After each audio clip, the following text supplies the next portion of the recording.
Sorry about that.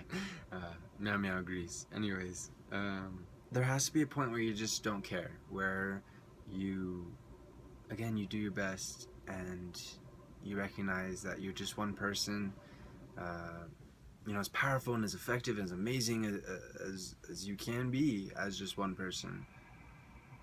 Ultimately, there are things that are out of your control. There are things that you can't fix, and there there are people that just aren't going to be receptive to your particular brand of wisdom, your particular helping. Now, the best way you can help those people, ironically, is really just accepting this and accepting that, well, I can't help them now. Maybe I can help them in the future.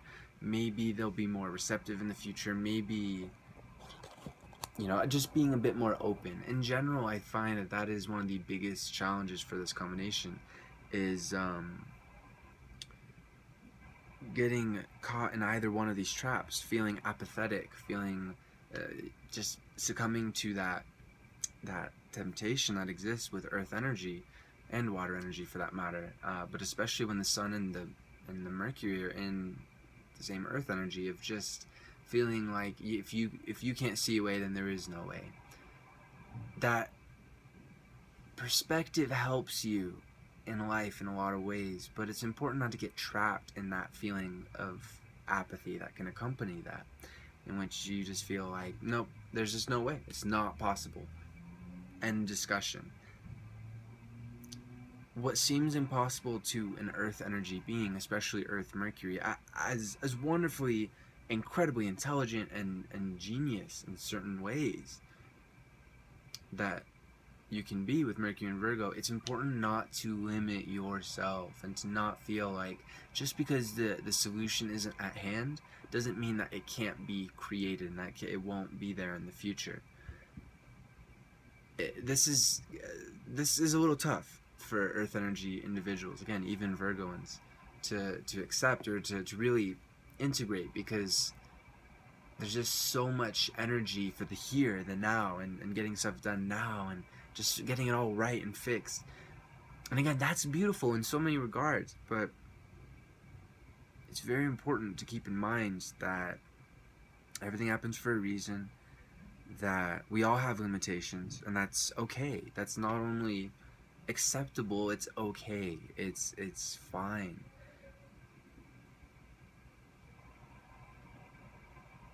It's important instead to just keep developing your skills, to do your best, to strive to solve those problems that dog you, and to just keep serving in one way or another.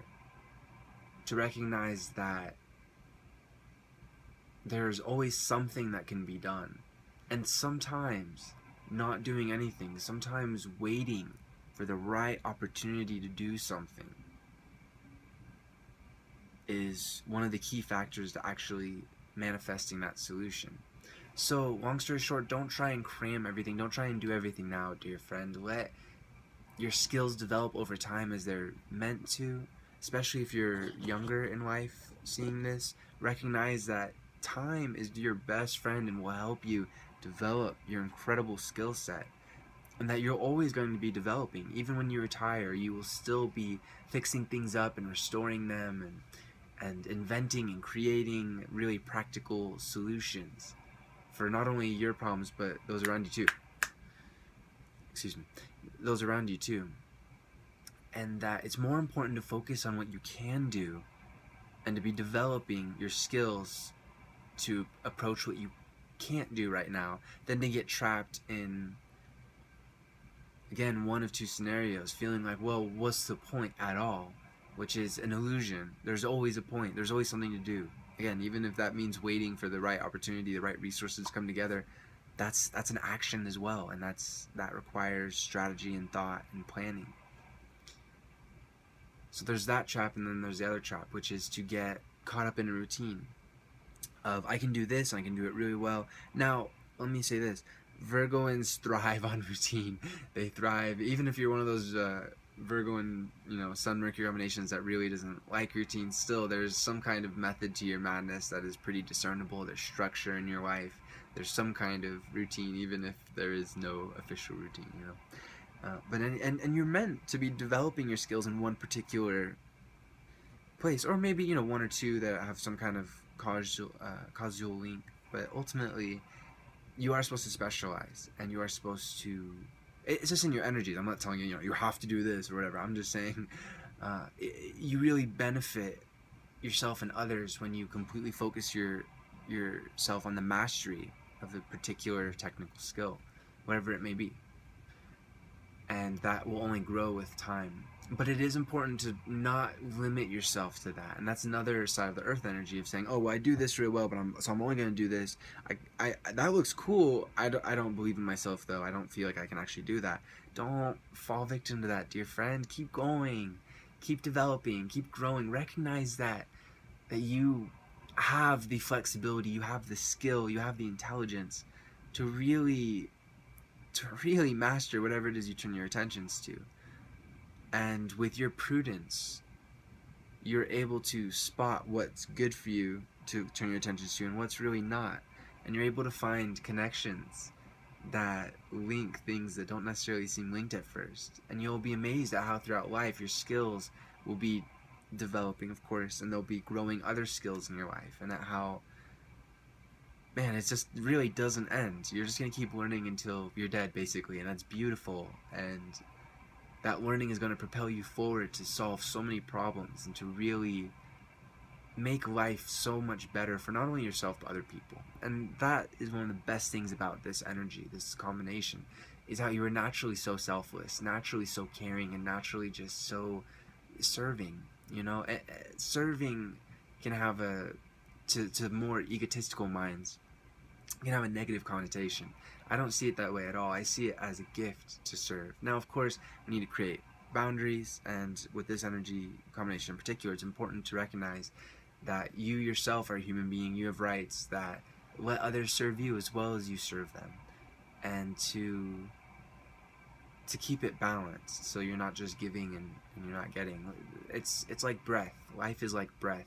There's input, there's output. We need both to really be healthy and to keep everything flowing and to keep things good. And that's true in our relationships as well. That we really need to allow ourselves to receive, literally and also figuratively. More importantly, figuratively, we need to allow ourselves to receive love.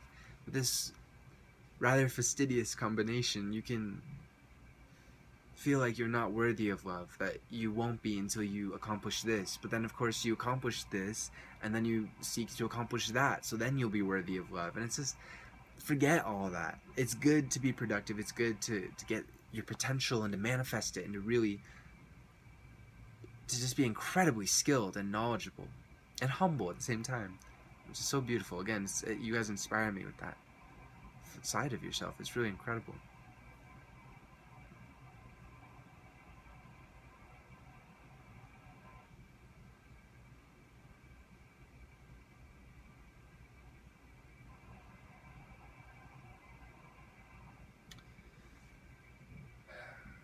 But yeah, it's important to allow yourself to receive love and to give love, because those two, like breathing, input output, it's linked. And if you only focus on yourself, you're not going to give love to others. You're not going to be able to then receive love. And if you completely deny in any way other people's open love to you, and as is very much, it's a big challenge for this energy combination, because naturally you'll have a lot of Piscean individuals in your life, and especially your significant other will have Pisces somewhere in there. And the Piscean individuals are so giving, so much love,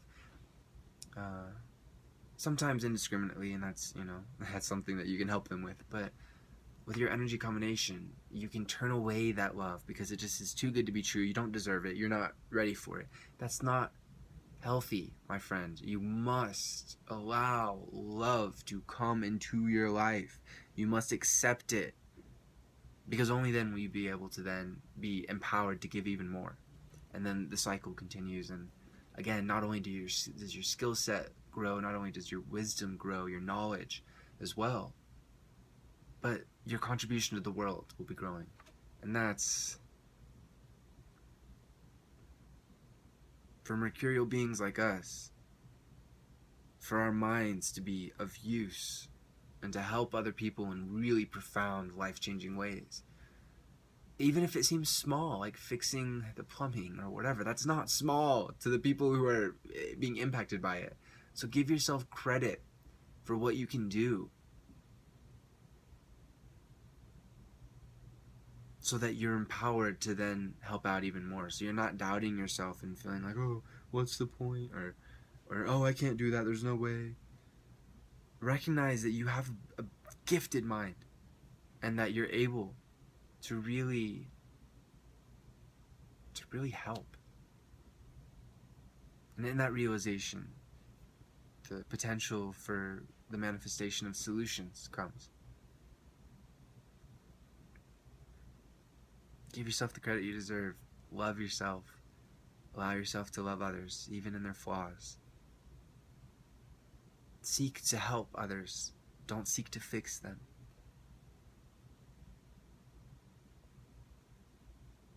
Serve with a humble heart and receive with a humble heart. And life will be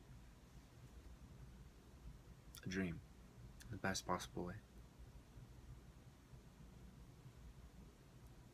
Namaste, my friend.